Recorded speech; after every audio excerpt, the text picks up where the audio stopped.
Good morning. I'm Marco Rubio, and it's my honor and privilege to represent the state of Florida in the United States Senate. And I want to welcome all of you here on behalf of the Congressional Executive Commission on China, which I'm pleased to co-chair with Congressman Chris Smith.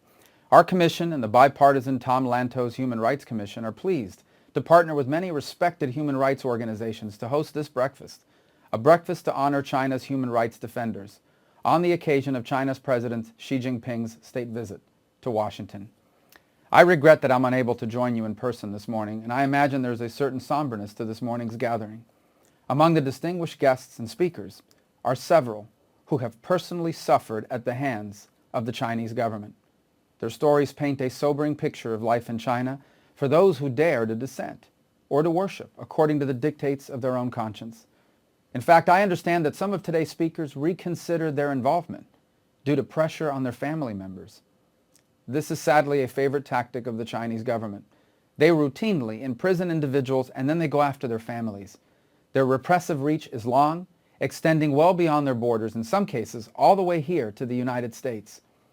While the proverbial and literal red carpet is being rolled out for President Xi, a prominent human rights lawyer is unaccounted for, his whereabouts unknown after being taken into custody by the Public Security Bureau. While glasses will be raised at the White House to toast President Xi, a Nobel Peace Prize laureate from China, languishes in prison. The diplomatic honors being offered by President Obama to China are images that will be proudly broadcast on Chinese state-run media. And this sends a terrible message to the house church pastor in China fearing for the future of his church, as well as the elderly journalist silenced by her jailers. The president is sending the unforgivable message that the United States stands with the oppressors instead of the oppressed. The United States and China are two great nations with much potential for cooperation between our peoples. But as long as China's rulers deny the Chinese people their fundamental rights, the full potential for our relationship will remain unfulfilled. Famed Russian dissident Natan Sharansky testified at a Lantos Commission hearing just steps away from today's gathering. He reflected, quote, "We never could survive even one day in the Soviet Union if our struggle was not the struggle of the free world." Well, this reality has been echoed time and again by dissidents and activists, Democrats and human rights defenders the world over.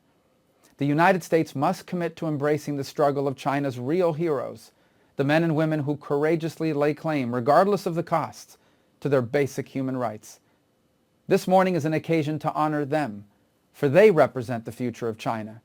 And as I have said on multiple occasions, the impact of true freedom for the Chinese people will fundamentally change the course of all of human history.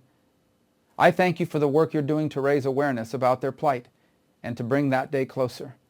Together, we look forward to that day when the God-given rights of the Chinese people are finally realized.